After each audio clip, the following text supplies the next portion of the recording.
बिस्मिल्लाहिर्रहमानिर्रहीम। अस्सलाम वालेकुम स्टूडेंट्स। हमारे लास्ट लेक्चर में हमने बात की थी डेटा, इंफॉर्मेशन और उन पे होने वाले परफॉर्म होने वाले ऑपरेशंस के बारे में।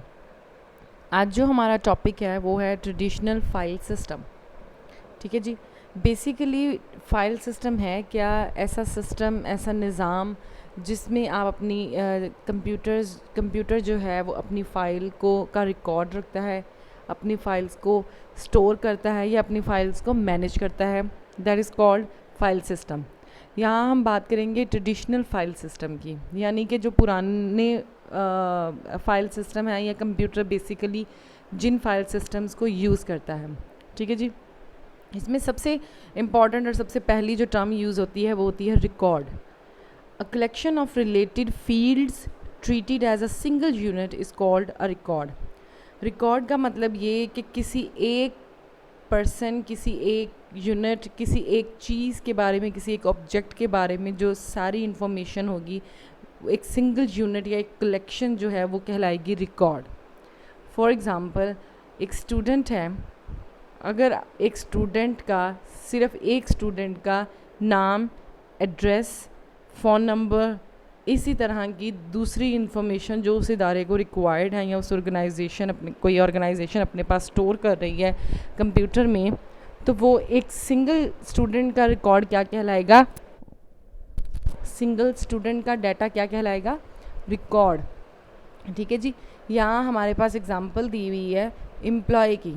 ठीक है, यहाँ आपको ये ब्लैक बॉक्स में नज़र आ रहा है एम्प्लॉय का नेम, नंबर, एम्प्लॉय का नेम, उसके ग्रेड, उसका डेजिग्नेशन, उसकी डेट ऑफ ज्वाइनिंग, उसकी क्वालिफ़िकेशन और नेक्स्ट फर्दर उसकी मोर इन्फॉर्मेशन, एड्रेस, उसका फ़ोन नंबर, उसका CNIC, वॉट। जब ये एक सिंगल पर्सन की या सिंगल एम्प्लॉय की उन्होंने इन्फॉर्मेशन जो है वो कंप्यूटर में सेव की, that is called a record. ठीक है जी। यहाँ एरो के साथ उन्होंने लिखा हुआ है कि ये एक रिकॉर्ड कहलाता है। So what is record? Record एक कलेक्शन है रिलेटेड फील्ड का। रिलेटेड फील्ड किस चीज़ की? किसी एक सिंगल ऑब्जेक्ट की, एक सिंगल यूनिट की। ठीक है, तो वो हमारे पास एक सिंगल इन्फॉर्मेशन कहलाएगी, एक पर्सन की इन्फॉर्मेशन आ गई, एक सिंगल यूनिट आ गया, तो दैट इज़ कॉल्ड रिकॉर्ड। यहाँ पे नीचे हमने एग्जांपल देख ली एम्प्लॉय की बायोग्राफिक की। As it belongs to one employee of the bank, so it is an individual employee's record। कहता है क्योंकि ये एक बैंक का एम्प्लॉय है तो ये इंडिविजुअल एम्प्लॉय कहलाता है। ठीक है जी। रिकॉर्ड मैंने आपको बता दिया कि किसी एक यूनिट का, किसी एक ऑब्जेक्ट का, किसी एक सिंगल इंडिविजुअल चीज़ का रिलेटेड, उससे रिलेटेड जितनी भी इंफॉर्मेशन आपके कंप्यूटर में पड़ी हुई है, that is called a record. फिर वो कहता है अ collection of related record treated as a single unit is called a file और data set। ठीक है जी। कहता है कि जब आपके पास एक सिंगल रिकॉर्ड था, ठीक है, एक सिंगल पर्सन का डाटा था, हमने उसको कहा कि ये रिकॉर्ड है। जब उस जैसे और रिकॉर्ड्स हमारे पास आ जाएंगे, दो या दो से ज़्यादा या मुख्तलिफ हमारे पास रिकॉर्ड्स आ जाएंगे, तो वो सारे मिलाकर हम उनको क्या कहेंगे? That is a file. ठीक है, हम उसको सिंगल यूनिट को कहलाएंगे, वो कहलाएगा फाइल या डेटा सेट। जैसे कि अभी हमने यहाँ बुक में एम्प्लॉय की एग्जांपल देखी, तो हमारे पास एम्प्लॉय नंबर 1 था, इसी तरह ये एम्प्लॉय नंबर 1 की है, सेम इसी तरह एम्प्लॉय नंबर 2 की होगी, एम्प्लॉय नंबर 3 का रिकॉर्ड होगा और एम्प्लॉय नंबर 4 का रिकॉर्ड होगा। जब आप इन सब को एक जगह पर जमा करेंगे तो ये सारा फाइल किसकी बन गई? एम्प्लॉय की फाइल बन गई। ठीक है जी। तो that is called a file, यानी कि collection of related record treated as a single unit is called a file और a data set। वो सारा रिकॉर्ड जो कि एक सिंगल यूनिट के तौर पर आप यूज़ करेंगे वो कहलाएगा फाइल। ठीक है जी। यहाँ पे आपने एम्प्लॉय की एग्जांपल देख ली, हम अपनी दूसरी एग्जांपल के साथ भी चलते हैं। हमने कहा था कि एक स्टूडेंट का डाटा हमने इकट्ठा किया है, उसका नेम, उसका एड्रेस, उसका फ़ोन नंबर। हम इसी तरह अपने बाकी आने वाले स्टूडेंट्स का डाटा भी कंप्यूटर में सेव करवाते जाते हैं और बिल्कुल इसी तरह हम अपनी सारी टीचर्स का डाटा भी अपने कंप्यूटर में सेव करवाते जाते हैं। पहली teacher I, that is called record, दूसरी टीचर आई, उनका रिकॉर्ड, तीसरी टीचर का रिकॉर्ड, फोर्थ टीचर का रिकॉर्ड, और इसी तरह हमने रिकॉर्ड बना लिया। अब रिलेटेड यहाँ पे जो वर्ड यूज़ होता है उसका मतलब ये है कि एक फ़ाइल बनेगी स्टूडेंट रिकॉर्ड की और दूसरी फ़ाइल बनेगी टीचर रिकॉर्ड की, ठीक है जी। जो स्टूडेंट के रिकॉर्ड की फ़ाइल है उसमें सारा रिलेटेड डाटा होगा स्टूडेंट का सारा रिकॉर्ड पड़ा होगा, और जो टीचर की फ़ाइल होगी या डाटा सेट होगा उसमें सारा डाटा किसका होगा, टीचर्स का रिकॉर्ड होगा, ठीक है जी। रिकॉर्ड और फाइल, हमने ये दोनों टर्म्स जो है वो अंडरस्टैंड कर ली। एक सिंगल पर्सन या इंडिविजुअल का जो कलेक्शन डाटा होगी वो कहलाएगी रिकॉर्ड, और अगर उसी तरह के बहुत सारे रिकॉर्ड्स हम लोग जमा कर लें, इकट्ठे कर लें एक ही जगह पर, दैट इज़ कॉल्ड फाइल। अब हमारे पास फाइल्स को कैटेगराइज किया जाता है डिफरेंट क्राइटेरिया में, यानी कि हमारे पास डिफरेंट तरह की फाइल्स होती हैं, ठीक है जी। यहाँ पे हम फाइल टाइप्स को डिस्कस कर रहे हैं। सबसे पहले तो आप ये देख लें कि फ़ाइल की टाइप्स को डिवाइड जो किया गया है या जो कैटेगराइज किया गया है, क्लासिफाइड किया गया है, वो 3 पॉइंट ऑफ व्यू पे किया गया है, 3 बेसिस पे किया गया है। पहला हम पढ़ेंगे यूजेज पॉइंट ऑफ व्यू से, यानी कि फ़ाइल किस हिसाब से इस्तेमाल की जाती है उस हिसाब से फ़ाइल की अलग इकसाम है। उसके बाद हम बात करेंगे फंक्शनल पॉइंट ऑफ व्यू की, यानी कि काम करने के हिसाब से, फंक्शनिंग के हिसाब से, फंक्शन के पॉइंट ऑफ व्यू से भी फाइल्स को 2 तरह तकसीम किया गया है, या 2 क्लासिफिकेशंस की गई हैं। उसके बाद हमारी फ़ाइल ऑर्गेनाइजेशन है, फ़ाइल में चीज़ें स्टोर कैसे होती हैं, ठीक है। जो एक फ़ाइल आपने बनाई उसमें चीज़ें किस असूल के तहत, किस रूल्स के तहत उसमें स्टोर हुई, तो ये एक और पॉइंट ऑफ व्यू है। सो बेसिकली हमने क्या किया है, फाइल्स पढ़ी, ठीक है, हमने फ़ाइल को 3 पॉइंट ऑफ व्यू से डिवाइड किया है और हम फर्दर इनको डिस्कस करते हैं। सबसे पहले हमने जी कहा फ़ाइल टाइप्स हैं। हमने कहा कि यूजेज पॉइंट ऑफ व्यू से हम फ़ाइल को जिस हिसाब से फ़ाइल इस्तेमाल की जाती है उस हिसाब से फ़ाइल की 3 इकसाम है। The first one is master file, and then transaction file, and then backup file. सबसे पहले हम देखते हैं मास्टर फाइल को। वो कहते हैं these are the latest updated files which never become empty ever since they are created. कहता है कि जो मास्टर फाइल है ना वो कभी भी ख़ाली नहीं होती, ये ना हमेशा अपडेट रहती है, ठीक है जी। यानी कि मास्टर फाइल में हमेशा कोई ना कोई डाटा पड़ा रहता है। कौन सा डाटा पड़ा रहता है, वही फाइल्स, वो रिकॉर्ड्स हमेशा मास्टर फाइल में होंगे, ठीक है जी। मास्टर फाइल क्या है, लेटेस्ट अपडेट रखती है, लेटेस्ट अपडेटेड फाइल्स रखती है। फॉर एग्जांपल आपने एम्प्लॉय 1, एम्प्लॉय 2 और एम्प्लॉय 3 का डाटा रखा है अपने पास। अब आपके पास आया है एम्प्लॉय 4, ये तीनों फाइल्स कहाँ पड़ी हुई हैं, मास्टर फाइल्स में पड़ी हुई हैं, ठीक है। अब आपके पास जो है वो 4th एम्प्लॉय आया है, अब आपने उसका डाटा जो है वो उस कंप्यूटर में सेव किया है, तो कंप्यूटर क्या करेगा, अब लेटेस्ट जो फाइल आई है ना, अब आपके पास 4 एम्प्लॉय की जो फाइल है ना वो मास्टर फाइल बन जाएगी। आपकी मास्टर फाइल अपडेटेड हो गई है, ठीक है जी, न्यू हो गई है, उसमें इन्हांसमेंट हो गई, उसमें अपडेशन हो गई है, ठीक है। दे maintain information that remains constant over a long period of time, ठीक है। ये अपने पास वो मास्टर फाइल में हमारे पास वो वाली इन्फॉर्मेशन होती है जो कि कांस्टेंट रहती है और लॉन्ग पीरियड ऑफ टाइम तक हमारे पास मौजूद रहती है। यानी कि इस लाइन से आप ये मुराद ले लें कि हमारे पास जो मास्टर फाइल है वो परमानेंट फाइल है, ठीक है जी। यानी कि हमारे कॉलेज में अगर हम एग्जांपल लें कि स्टूडेंट आया है, तो पहले साल जो स्टूडेंट्स आए हमने उनका डाटा सेव कर लिया, फिर 2 स्टूडेंट्स और आए, 2 स्टूडेंट्स और आए, तो मास्टर फाइल क्या होती गई, लेटेस्ट होती गई, लेटेस्ट अपडेट होती गई, उसमें चेंजेस आती गई। अब दूसरे साल में और स्टूडेंट्स आए, तीसरे साल में और स्टूडेंट्स आए। इसका मतलब हरगिज़ ये नहीं है कि पहले साल वाले स्टूडेंट्स का डाटा डिलीट कर दिया जाएगा या रिमूव कर दिया जाएगा। ये क्या है, परमानेंट डाटा स्टोरेज है, ठीक है जी। ये मास्टर फाइल में होता है, master file permanent data store करती है, ठीक है, और अपने पास लेटेस्ट डाटा रखती है। ये नहीं है कि 5 स्टूडेंट्स आए थे, आपने उनकी फ़ाइल बना के रखी हुई है, उसके बाद 5 स्टूडेंट्स आए हैं, उनका डाटा ही नहीं है, तो जो भी न्यू डाटा इंटर किया जाएगा वो मास्टर फाइल में ही अपडेट होगा। Whenever the information changes in files or record, it is updated. जब भी आप किसी फाइल में या रिकॉर्ड में चेंजेस करेंगे तो मास्टर फाइल जो है वो अपडेट हो जाएगी। ऑब्वियस सी बात है कि हमने कहा कि जो भी आपका डाटा है, जो भी आपकी फाइल्स हैं, वो क्या है, मास्टर फाइल में हम रखते हैं, ठीक है। मास्टर फाइल कहलाती है अगर परमानेंटली आप उसको रखते हैं, ठीक है। तो हम क्या कह रहे हैं कि अगर आपने कोई भी चेंज किया है, फॉर एग्जांपल मैं एग्जांपल देती हूँ आपको, आपने 5 स्टूडेंट्स का डाटा सेव किया था, उनमें से एक स्टूडेंट जो है उसका एड्रेस चेंज हो गया, उसने घर चेंज कर लिया। जब आपने उसका एड्रेस उसकी फ़ाइल में या उसके रिकॉर्ड में जाके चेंज किया तो वो अपडेशन कहाँ होगी, मास्टर फाइल में भी होगी, ठीक है। मास्टर फाइल अपडेट हो गई है, न्यू हो गई है। Methods of updating or adding, deleting और editing record in a file.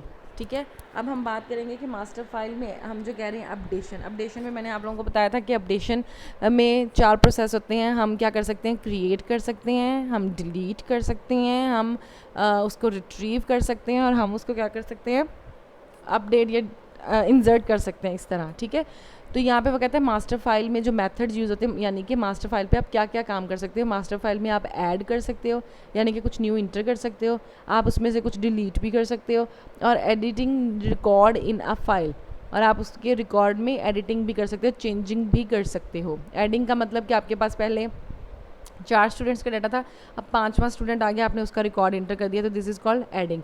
Deleting का मतलब आपको कोई ऐसा स्टूडेंट या कोई ऐसी इन्फॉर्मेशन जो आप बिल्कुल डिलीट करना चाहते हो किसी वजह से, तो आपने उसको डिलीट कर दिया, वो परमानेंट डिलीट हो गई, so that is called deleting. और एडिटिंग रिकॉर्ड, जैसे कि अभी मैंने आपको बताया कि आपका कोई एड्रेस चेंज हो गया, आपने फ़ोन नंबर चेंज करवाना है कॉलेज के रिकॉर्ड में, ताकि आपका फ़ोन गुम हो गया या कोई भी किसी भी वजह से कोई भी इन्फॉर्मेशन चेंज करवानी है, that is called editing record. ठीक है जी, मास्टर फाइल आप लोगों को समझ आ गई। मास्टर फाइल में हमने कहा कि ये लेटेस्ट अपडेटेड फाइल होती है, इसमें जो भी डाटा आप रिकॉर्ड या जो भी फाइल आप अपडेट करते हो, उसमें जो भी चेंजिंग करते हो वो कहाँ आ जाती है, मास्टर फाइल में आ जाती है। नेक्स्ट हमारे पास है transaction file. These are those files, ये वो वाली फाइल्स हैं in which data prior to stage of processing is recorded. Prior to stage of processing, prior का मतलब पहले, to the stage of processing, processing से पहले रिकॉर्ड जहाँ होता है ना data, that is called transaction file. अब हम बात कर रहे हैं जी डाटा इन्फॉर्मेशन, समझ आइए आप लोगों को। डाटा से हम लोग गए हैं इन्फॉर्मेशन में, ठीक है। डाटा से हम लोगों ने फाइल जो है वो परमानेंटली स्टोर कर दिया, आपने स्टूडेंट से लिया डाटा, कंप्यूटर में सेव करवाया, तो that is called transaction. Transaction file में वो गया। अब इस फाइल से डाटा कहाँ जाएगा, मास्टर फाइल के अंदर। तो ट्रांजैक्शन फाइल से डाटा ख़त्म हो जाएगा, मास्टर फाइल के पास डाटा परमानेंटली आ जाएगा। सो इससे हमें एक और बात पता चली कि transaction file is temporary file. ठीक है, कहते हैं these are those files in which data prior to the stage of processing is recorded. ये वो वाली फ़ाइल है जिसमें प्रोसेसिंग से पहले का डाटा रखा जाता है। प्रोसेसिंग से बाद का डाटा कहाँ रखा गया, जो आपने परमानेंटली स्टोर करना है वो कहाँ रखा गया, वो कहाँ जाएगा, वो जाएगा परमानेंट फाइल के पास, दैट इज़ मास्टर फाइल। ठीक है, नेक्स्ट वो कहता है it may be temporary file, ये टेम्परेरी फाइल हो सकती है। Retained till the master file is updated, ये देखिए ये जो मैंने अभी आपको बात बताई वो आ गई यहाँ पे। Retained till the master file is updated, तब तक रहती है जब तक मास्टर फाइल अपडेट नहीं हो जाती। आपके जो भी इन्फॉर्मेशन आई, मैंने अभी आप लोगों को जैसे एक एग्जांपल दी, अभी आपने नया स्टूडेंट आया, हमने उसका डाटा इंटर करना है, वो पहले कहाँ जाएगा, ट्रांजैक्शन फाइल के पास। ट्रांजैक्शन फाइल उसको भेज देगी मास्टर फाइल को। जैसे ही वो मास्टर फाइल में स्टोर हो गया, मास्टर फाइल ने उसको परमानेंटली अपने पास सेव कर लिया है। ठीक है, दैट इज़ कॉल्ड, हमारे पास एक तरह से इन्फॉर्मेशन बन गई क्योंकि वो परमानेंटली स्टोर हो गई। सही है, फर्दर प्रोसेसिंग के लिए। तो ट्रांजैक्शन फाइल में हमारा प्रोसेसिंग से पहले का डाटा पड़ा था, यानी कि डाटा पड़ा था जो कि अनप्रोसेस्ड था, तो वहाँ से वो डिलीट हो गया। सही है जी। It may also be use to maintain a permanent record of transaction data. ठीक है, वो कहता है कि ये परमानेंटली रिकॉर्ड सेव करने के लिए डाटा जो है वो तब भी यूज़ किया जाता है। वही बात हो गई कि हम ट्रांजैक्शन कर रहे हैं यहाँ से डाटा की मास्टर फाइल में, तो हम क्या कर रहे हैं, हम डाटा को परमानेंटली स्टोर करवा रहे हैं, तो ट्रांजैक्शन ये काम करती है। ठीक है जी, अब आपको मास्टर फाइल और ट्रांजैक्शन फाइल का फ़र्क समझ आ गया होगा। पहले डाटा जाता है ट्रांजैक्शन के फाइल के पास, जो भी आपने ऐड करना है, डिलीट करना है, चेंज करना है, जो भी आपने करना है वो ट्रांजैक्शन फाइल में होगा। ट्रांजैक्शन फाइल से वो हो जाएगा मास्टर फाइल के पास। ठीक है, अब मास्टर फाइल में जैसे ही अपडेट हो गया, मास्टर फाइल ने अपने पास रख लिया, तो हमने ट्रांजैक्शन फाइल से ऑटोमेटिकली ख़त्म हो जाता है, डिलीट हो जाता है। ठीक है जी। उसके बाद हमारे पास थर्ड टाइप आ जाती है यूजेज पॉइंट ऑफ व्यू से बैकअप फाइल। ठीक है जी, बैकअप का हमने लास्ट लेक्चर में भी बात की थी। बैकअप क्या होता है, बैकअप होता है या रिप्रोडक्शन होती है डुप्लीकेशन ऑफ डाटा, डाटा को दूसरी जगह पे रखना। किस लिए, यूजेज पॉइंट ऑफ व्यू से हम बात कर रहे हैं ना, तो बैकअप किस पॉइंट ऑफ व्यू से क्यों रखते हैं बैकअप। बैकअप हम इसलिए रखते हैं ताकि हमारा डाटा प्रोटेक्ट रहे, हमारा डाटा महफूज रहे। ठीक है, तो these are again permanent files and their purpose is to protection of vital files data of an organisation by creating them using some specific software utilities.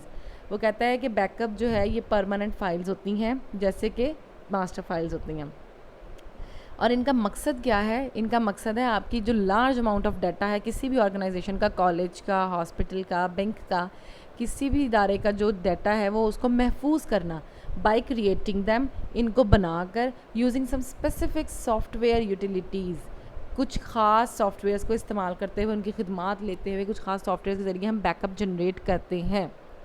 ठीक है जी, आपको इस बात की समझ आ गई। हमने यूजेज पॉइंट ऑफ व्यू से 3 फाइल्स पढ़ी हैं, ट्रांजैक्शन, मास्टर फाइल और बैकअप फाइल। ट्रांजैक्शन फ़ाइल हमारे पास टेम्परेरी फाइल थी जिसने डाटा लिया और उसने किसको भेज दिया, मास्टर फाइल को भेजा।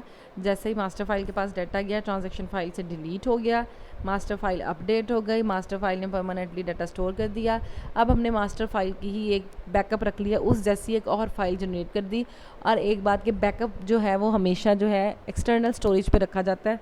अगर आपका कंप्यूटर में डाटा ऑलरेडी मौजूद है, हमें वहाँ 2-2 कॉपीज़ बनाने की ज़रूरत नहीं है। ठीक है, अगर आपका कंप्यूटर में ख़राबी होती है तो बैकअप कहाँ पड़ा होगा, बाहर कहीं पड़ा होगा, बाहर किसी स्टोरेज डिवाइस पे पड़ा होगा, एक्सटर्नल डिवाइस पे पड़ा होगा। तो हम वहाँ से फिर डाटा जो है दोबारा अपने कंप्यूटर में ला सकते हैं। क्लियर है जी। यूजेज पॉइंट ऑफ व्यू से हमने अपनी 3 फाइल्स डिस्कस कर ली। Now moving toward functional point of view, काम के तरीके के हिसाब से फाइल्स काम कैसे करती हैं। ठीक है, उस हिसाब से फंक्शनिंग के हिसाब से हम फाइल का देखते हैं। फॉर दिस पर्पस, इस मकसद के लिए the files are given appropriate name consisting 2 part. हर फाइल का कंप्यूटर में नाम होता है जिसके 2 हिस्से होते हैं। एक होता है file name and file extension. ये हम लोगों ने पहले भी आप लोगों से डिस्कस हुआ है, आप लोगों को बहुत अच्छे से पता है। आप कंप्यूटर में किसी भी फाइल को खोलें, आइदर सॉन्ग है, आइदर कोई वीडियो है, आइदर कोई ऑडियो है और इमेज है, डॉक्यूमेंट फाइल है, PDF जो ये बुक है, इसको ओपन करके देखें। ठीक है, इस पे आप कर्सर लेके जाएं, आपको इसका नेम शो होगा। ठीक है, तो इसके नेम के 2 पार्ट्स होते हैं। हर फाइल के नेम के 2 पार्ट्स होते हैं। एक होता है फाइल नेम और दूसरी कहलाती है फाइल एक्सटेंशन, जो having a dot in between. इन दोनों के दरमियान एक डॉट लगा हुआ होता है। ठीक है, डॉट से पहले वाला क्या कहलाता है, फाइल का नेम, और डॉट के बाद वाला पार्ट क्या कहलाता है, फाइल एक्सटेंशन कहलाता है। Normally, the extension is given by software being used at the time of initial save. These files are summarized as follow. कहता है कि जो नाम है ना वो आप मोस्टली हम खुद अपनी फ़ाइल का नाम सेव करते हैं। ठीक है, मैंने अपनी फ़ाइल का नाम है जी कंप्यूटर बुक रख दिया, मैंने अपनी फ़ाइल का नाम जो है ईद पिक्चर्स रख दिया, मैंने अपनी फ़ाइल का नाम जो है वो कोई भी मतलब नाम से सेव किया ताकि मुझे बाद में ढूंढने में आसानी हो। लेकिन नॉर्मली जो एक्सटेंशन होती है, जो डॉट के बाद का हिस्सा होता है, वो जो आप विंडो यूज़ कर रहे हैं या जो आप सॉफ्टवेयर उस टाइम पे आप यूज़ कर रहे हैं सेव करते वक्त, आपकी विंडो जो भी कर रही है वो ऑटोमेटिकली जनरेट करती है अकॉर्डिंग टू द फाइल का फॉर्मेट। वो आपका फ़ाइल को पहचान लेती है और वो उसकी इंस्ट्रक्शंस के अकॉर्डिंग उसका एक्सटेंशन सेव करवा देती है। इस हिसाब से हमारी फ़ाइल्स 2 में डिवाइड होती हैं। फंक्शन पॉइंट ऑफ व्यू के हिसाब से हमारी फ़ाइल्स 2 तरह की होती हैं। एक कहलाती है प्रोग्राम फाइल और दूसरी क्या कहलाती है, डाटा फाइल्स। प्रोग्राम फाइल क्या होती है, these files contain the software instruction. Program files वो वाली फाइल्स होती हैं जिसके अंदर कुछ ना कुछ इंस्ट्रक्शंस होती हैं, सॉफ्टवेयर इंस्ट्रक्शंस होती हैं। For example source program files and executable files, ये 2 तरह की हमारे पास फाइल्स हैं, सोर्स प्रोग्राम और executable files. The source program files may have the extension as .com or something like this and the executable file are .exe। यानी कि अगर आपके कंप्यूटर में कोई ऐसी फ़ाइल पड़ी हुई है जिसके नेम के एंड पे .com या .exe आता है, तो इसका मतलब ये फ़ाइल कंप्यूटर पे रन होगी। ठीक है, ये सच एज ओपन हो कि आपको कुछ दिखाएगी नहीं, इसके अंदर कुछ इंस्ट्रक्शंस पड़ी हुई हैं, सेट ऑफ इंस्ट्रक्शंस हैं जो कि ऑलरेडी राइट की गई थी। उसमें आपने नहीं लिखी, आपने कुछ नहीं किया, आपके पास वो आई हैं। जब आप उस पर क्लिक करते हैं तो आपका कंप्यूटर उसको अंडरस्टैंड करके उसको रीड करता है और उसको खुद ब खुद उसमें जो बातें लिखी हुई हैं ना, कंप्यूटर उसको अंडरस्टैंड करके वैसा काम परफॉर्म कर देता है। ठीक है जी, तो प्रोग्राम फाइल्स कौन सी होती हैं, जो सॉफ्टवेयर की इंस्ट्रक्शंस रखती हैं, वो अपना काम करती हैं, एग्जीक्यूट करती हैं, कुछ ना कुछ परफॉर्म करती हैं। ठीक है जी, उनकी एक्सटेंशन होती है .com या .exe। दूसरी जो हमारे पास फाइल्स हैं वो है data files. These are the files that contains data and are created by the software being used. ठीक है, कहता है ये वो वाली फाइल्स होती हैं जिनके अंदर डाटा पड़ा होता है या क्रिएट की जाती हैं जो कि सॉफ्टवेयर आप यूज़ कर रहे हैं, यानी कि विंडोज़ वगैरह। A few of them are given as under, यानी कि वर्ड प्रोसेसर। ठीक है, सेपरेट शीट, डाटाबेस, ये सॉफ्टवेयर्स हैं। ठीक है जी, जो कि आपकी फ़ाइल्स बनाते हैं। अब ये जो आपके पास इस टाइम मैंने बुक ओपन करके आपको शो करवा रही हूँ, this is a PDF file. ठीक है जी, पोर्टेबल डॉक्यूमेंट है ये भी हमारे पास ऑफिस का कह लें कि फंक्शंस में आ जाता है। तो इसकी एक्सटेंशन क्या होगी, .pdf, ठीक है। तो ये हमारे पास क्या कहलाएगी, हमें इसको देखते ही पता चल जाएगा कि इसने किस तरह काम करना है, इसके अंदर डाटा पड़ा हुआ है, यानी कि ये हमें शो होगा। अब आप एक वर्ड की फ़ाइल बनाएं तो उसकी एक्सटेंशन क्या होगी, .doc। तो कंप्यूटर जो है, जैसे ही आपने उस फाइल पे क्लिक किया तो कंप्यूटर क्या करता है, डॉट के बाद जाके देखता है कि क्या लिखा हुआ है, .doc लिखा हुआ है, .xls लिखा हुआ है, कुछ भी लिखा हुआ है, तो वो उस फाइल से पहचान लेता है कि इस फाइल को मैंने रन करना है या इस फाइल के अंदर कोई डाटा पड़ा हुआ है जो यूज़र इस टाइम पे खोल के देखना चाहता है। जैसे कि मैंने आपको एग्जांपल देती हूँ कि हमारे पास एक इमेज है। कभी ऐसा हुआ कि आपने इमेज पे क्लिक किया और वो VLC प्लेयर में खुल गई हो, ओपन हो गई हो? ऐसा पॉसिबल नहीं है। क्यों? क्योंकि कंप्यूटर को पता चल जाता है कि ये जो डॉट के बाद JPG लिखा हुआ है इमेज के लिए, इसको इमेज के अंदर खोलना है, इसको इमेज के तौर पर दिखाना है। और जिसके एंड पे या VLC लिखा हुआ है इस तरह, तो ये कोई वीडियो या ऑडियो है, इसको VLC प्लेयर में चलाना है। ठीक है जी। इस तरह बिल्कुल हमारी डॉक्यूमेंट्स हैं सारी। फंक्शन पॉइंट ऑफ व्यू से हमने देखी है जी, हमने कहा कि हर फाइल का नाम होता है जिसका फाइल नेम और एक्सटेंशन होती है जो डॉट से सेपरेट की जाती है। दो तरह की फाइल्स हमने पढ़ी हैं फंक्शनिंग के हिसाब से, एक प्रोग्राम फाइल होती है और एक डाटा फाइल होती है। प्रोग्राम फाइल कौन सी होती हैं, जिनके एंड पे .exe या .com लिखा होता है। ये वाली फाइल क्या करती हैं, जब आप इन पे क्लिक करते हैं तो आपका कंप्यूटर इनको बैकवर्ड पे इनकी वर्किंग स्टार्ट कर देता है। इसमें कुछ इंस्ट्रक्शंस लिखी होती हैं, कुछ हिदायत लिखी होती हैं जो कंप्यूटर ने चला के दिखानी होती हैं। जबकि जो डाटा फाइल्स हैं उसके अंदर आपका डाटा होता है, वो किसी भी तरह की हो सकती हैं, .doc, .jpg, .vlc, ठीक है, यानी कि इमेज हो सकती है, ऑडियो हो सकती है, वीडियो हो सकती है, डॉक्यूमेंट हो सकता है। तो कंप्यूटर डॉट के बाद पढ़ लेता है और बताता है कि ये अब किस तरह की फ़ाइल है, इसने क्या काम करना है। ये हमारा जी फंक्शन पॉइंट ऑफ व्यू से हमारी दो टाइप्स हो गए। यहाँ पे कुछ अदर टाइप्स दी हुई हैं, ये देखें जी इमेज फाइल की, ये .jpg, .eps, .gif, .bmp, जिन जिन फाइल्स के एंड पे ये वाला लिखा होगा ना नाम के बाद .jpg, .eps, कंप्यूटर को पता चल जाता है कि ये तस्वीर है। ठीक है जी, इसको तस्वीर के फॉर्मेट में दिखाना है। ऑडियो फाइल्स हैं तो उसके एंड में WAV लिखा होगा, .mid लिखा होगा। वीडियो फाइल्स हैं उसमें AVI लिखा होगा, MPG लिखा होगा, इस तरह। ठीक है जी। थर्ड हमारे पास कैटेगराइज किया गया है फाइल्स को फाइल ऑर्गेनाइजेशन के हिसाब से। ठीक है जी। फाइल ऑर्गेनाइजेशन यानी कि आपके सिस्टम में हम फाइल्स रख रहे हैं ना, तो फाइल्स ऑर्गेनाइज्ड कैसे होती हैं। ठीक है, अब फाइल्स अलग अलग तरह से ऑर्गेनाइज्ड की जाती हैं। ठीक है, कंप्यूटर अलग अलग तरह से ऑर्गेनाइज करता है, तो उसको भी 3 कैटेगरीज में क्या कर दिया गया, डिवाइड कर दिया गया। यहाँ उन्होंने लिखा है फाइल ऑर्गेनाइजेशन, फ़ाइल को रखने का तरीका, फ़ाइल को ऑर्गेनाइज करने का तरीका। स्टोरेज पॉइंट ऑफ व्यू यानी कि उसका मतलब था कि आपके कंप्यूटर में जो फाइल सेव पड़ी हुई हैं वो किस किस तरीके से सेव हो सकती हैं। सबसे पहले जी हमारे पास है sequential files. By the term आपको अंडरस्टैंड हो रहा है सिक्वेंशियल का मतलब क्या है, सीक्वेंस में। ठीक है जी, इसका मतलब ये है कि आपके कंप्यूटर में जो भी फाइल आप सेव करवाते हो वो एक सीक्वेंस से इंटर होती है। जो फाइल पहले सेव हो करवाई है वो ऊपर रहेगी, दूसरी फाइल सेव की है वो उसके नीचे जाएगी, फिर तीसरी फाइल उसके नीचे, फिर चौथी, फिर पांचवी, फिर छठी, फिर इसी तरह। ठीक है जी।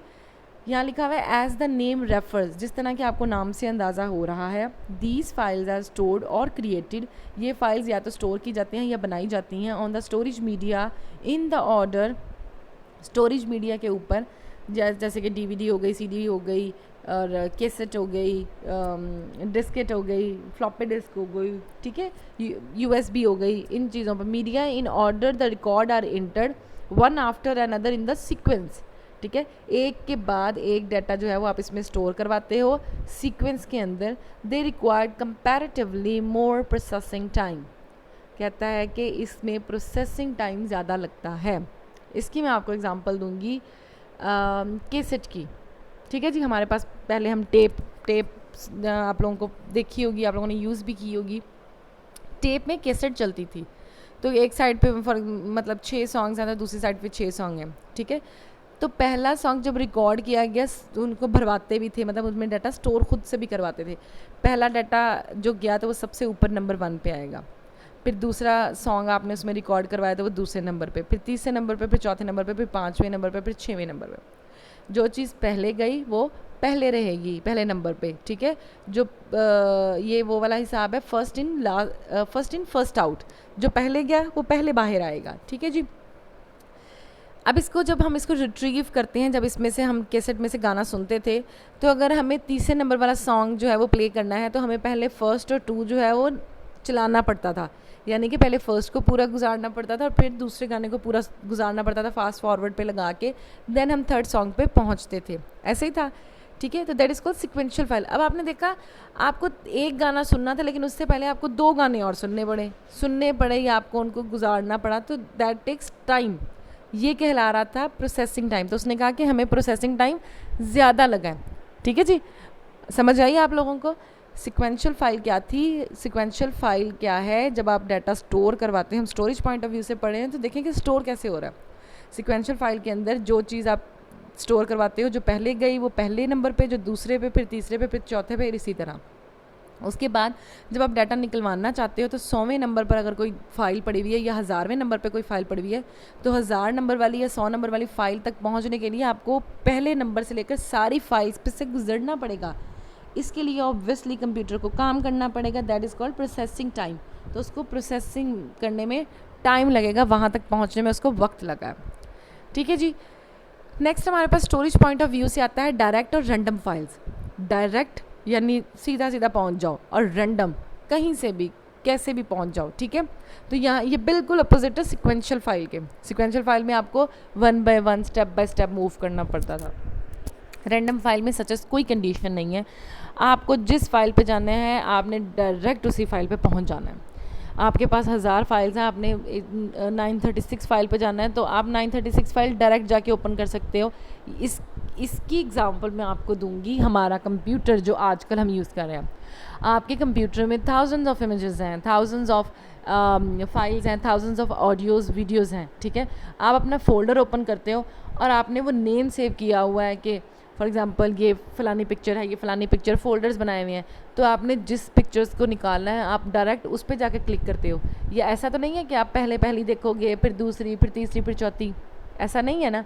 आप क्या करते हो, जिस पिक्चर को ओपन करना है, जिस फाइल को ओपन करना है, आप डायरेक्ट उस पर जाके डबल क्लिक करते हो तो वो ओपन हो जाती है। तो दिस इज़ कॉल्ड डायरेक्ट और रैंडम एक्सेस या रैंडम फाइल। तो हमारा अब जो कंप्यूटर काम कर रहा है वो रैंडम पे काम कर रहा है। बाय डेफिनेशन हम इसको देख लेते हैं। These files resides on the storage media according to the address which is calculated against the value of key field of the record। इस लाइन का मतलब ये है कि आपकी फ़ाइल जो है वो उस टाइम पे जब आपने क्लिक किया तो उस टाइम पे डिसाइड नहीं करती कि पहले इसने 1 पे जाना है फिर 2 पे जाना है, नहीं, वो पहले से प्री डिफाइंड उसकी कैलकुलेशन हुई होती है कि अब ये जो है ना 937 आइटम पे पहुंचना है, तो उसकी की वैल्यू से पहले ही वो मतलब की वैल्यू से वो वहाँ डायरेक्ट पहुंच जाता है। यानी कि जो मैंने अभी आपको एग्जांपल दिया कंप्यूटर की, तो आप डायरेक्ट वहाँ पहुँच गए क्लिक करके, ठीक है। तो ये कहला रहा है कि ये क्लिक कैलकुलेटेड की गई थी पहले ही किस वैल्यू के अकॉर्डिंग, जो आपके रिकॉर्ड की वैल्यू थी, जो आपके रिकॉर्ड का नाम था, उसके अकॉर्डिंग आप डायरेक्ट वहाँ पहुँच गए। इस पर आपको कोई प्रोसेसिंग नहीं करनी पड़ी, ठीक है जी। फिर कहते हैं sometimes the same address is calculated which leads to the concept of synonym. हो सकता है कि कभी कभार जो है वो सेम एड्रेस जो है वो आपका कैलकुलेट हो जाए, ये सेम एड्रेस आपका दोबारा आ जाए, तो दिस इज़ कॉल्ड सिनोनिम्स। ये 2 फाइल सेम तरह की हो जाती हैं, तब थोड़ा बहुत इशू आ सकता है, ठीक है जी। नेक्स्ट हम मूव करते हैं इंडेक्स्ड सिक्वेंशियल की तरफ। अब देखें यहाँ पे लिखा हुआ है इंडेक्स्ड और सिक्वेंशियल, तो ये दोनों हैं, सिक्वेंशियल भी है और रैंडम भी है। इंडेक्स्ड का मतलब होता है ये आपकी बुक के स्टार्ट में या एंड में लिखा होता है इंडेक्स। अपने बुक्स देखिएगा, जो आपकी बुक्स हैं उसके स्टार्ट में या एंड में लिखा था इंडेक्स। उसमें ना ऐसे ऐसे ना मतलब अरेंज की होती हैं, ए वाले एक साइड पे, बी वाले एक साइड पे, सी वाले एक साइड पे, डी वाले, वो ग्रुप्स बनाए होते हैं उन्होंने, ताकि आप ऐसे फॉर एग्ज़ाम्पल आपकी बुक में 100 डेफिनेशंस हैं, तो उन्होंने ए वाली डेफिनेशन एक जगह पे रखी होंगी, बी वाली बी में, सी वाली सी में। तो ये क्या कहला रही हैं, ये इंडेक्सिंग कहला रही है, इंडेक्स बना हुआ है, ए इंडेक्स। अब आपने फॉर एग्ज़ाम्पल जो टर्म यूज़ किया, फॉर एग्ज़ाम्पल आपने रिकॉर्ड की डेफिनेशन ढूंढनी है, तो आप डायरेक्ट कहाँ जाओगे, आर में। आर में गए हो ना, तो ये क्या कहलाया, इंडेक्स। लेकिन फिर आर में जाके आपको सारी देखनी पड़ेंगी, दैट इज़ कॉल्ड सिक्वेंशियल, ठीक है। तो अब हमने पहले पढ़ा था सिक्वेंशियल, जिसमें आप 1 बाय 1 हर रिकॉर्ड देखा। फिर हमने पढ़ा डायरेक्ट, जिसमें आप एक के मतलब डायरेक्ट चले गए किसी भी रिकॉर्ड पे। अब हम पढ़े इंडेक्स्ड सिक्वेंशियल। इंडेक्स को आप रैंडम में ले जाएं, रैंडम समझें, और सिक्वेंशियल को आप सिक्वेंशियल समझें। तो ये दोनों का मिक्सचर है, ठीक है। क्लियर पहले मैंने आपको कर दिया एग्जांपल दे के कि आपके पास क्या है, मतलब फॉर एग्जांपल मैं आपको कहती हूँ आपका एक फ़ोल्डर बना हुआ है जिसमें आपकी फ़ाइल्स हैं, 20 फाइल हैं, जिसमें ए वाली फाइल्स ऊपर आ गई, फिर बी वाली सारी फाइल्स, फिर सी वाली सारी फाइल्स। तो ये क्या हुई हुई है, इंडेक्सिंग हुई हुई है, ए वाली ऊपर है, बी वाली बी। अब आपको पता चल गया कि मैंने एक फ़ाइल ओपन करनी है, कंप्यूटर की बुक ओपन करनी है, तो वो कहाँ होगी, सी में। तो आप डायरेक्ट पहुंच गए ना सी में, अब सीधा जाओगे 10वें 12वें आइटम पे जहाँ से सी की फ़ाइल स्टार्ट हो रही हैं। अब सी की फाइल्स में गए तो ये दिस इज़ कॉल्ड इंडेक्सिंग। वहाँ आप पहुँचे हो तो उसके अंदर जाके अब आप सी की सारी फाइल्स को 1 बाय 1 देखोगे कि सिक्वेंशली चेक करोगे कि इसमें कंप्यूटर की बुक कौन सी है, कंप्यूटर की बुक है, केमिस्ट्री की बुक है, ठीक है। आप 1 बाय 1 सारी चेक कर रहे हो। So this is called sequential. So hopefully आपको इस डेफिनेशन से सिक्वेंशियल इंडेक्सिंग जो है वो समझ आ गई होगी। The key field of the record are stored separately along with the address of each record. ये वही वाली बात है कि आपकी जो वो की फील्ड है ना, यानी कि ए से डाटा अलग हो गया, बी से अलग हो गया, सी से अलग हो गया, तो ये सेपरेट हुई हुई हैं, ठीक है। रिकॉर्ड उसके हिसाब से बने हुए हैं। These files can be process sequentially as well as randomly. तो ये एक फ़ाइल क्या हो सकती है, रैंडमली भी सिलेक्ट हो सकती है और सिक्वेंशली भी सिलेक्ट हो सकती है। They require relatively more space on the storage media, but the processing is a fast or random direct file. कहता है कि इसके लिए आपको थोड़ी सी स्पेस ज़्यादा रिक्वायर्ड है, क्योंकि पहले आप उसमें इंडेक्सिंग करोगे, इंडेक्सिंग की वो आपकी फील्ड बनेगी, फिर उसके बाद जो है ना आप उसको सिक्वेंशली सर्च करोगे। तो इसमें ड्रॉबैक आप कह सकते हो कि इसका स्पेस का है, कि इसमें स्पेस रिक्वायर्ड है, लेकिन इसकी प्रोसेसिंग जो है वो फास्ट है, जितनी कि रैंडम एक्सेस की फ़ास्ट है। होपफुली आपको एग्जांपल्स जो हैं वो अच्छे से समझ आ गई होंगी। अपने कॉन्सेप्ट जो हैं वो ज़रा क्लियर रखें, ठीक है जी। एक ओवरव्यू ले लेते हैं आज के टॉपिक का। आज हमने डिस्कस किया है traditional file system. Traditional file system हमने डिस्कस किया, जिसमें हमने सबसे पहले रिकॉर्ड डिस्कस किया, देन हमने फाइल डिस्कस किया। हमने रिकॉर्ड का कि एक इंडिविजुअल इन्फॉर्मेशन या एक इंडिविजुअल की जो भी डाटा होगा वो कहलाएगा रिकॉर्ड, और उस जैसा जब कलेक्शन में आ जाएगा या बंडल्स में आ जाएगा दैट इज़ कॉल्ड फाइल। अब हमने फाइल को टाइप्स में डिवाइड कर दिया, जो कि 3 तरह की थी, यूजेज पॉइंट ऑफ व्यू से, फंक्शनल पॉइंट ऑफ व्यू से, और फाइल ऑर्गेनाइजेशन या स्टोरेज पॉइंट ऑफ व्यू से, ठीक है जी। होपफुली आपको इस लेक्चर की समझ आ गई होगी, ठीक है जी। Thank you so much.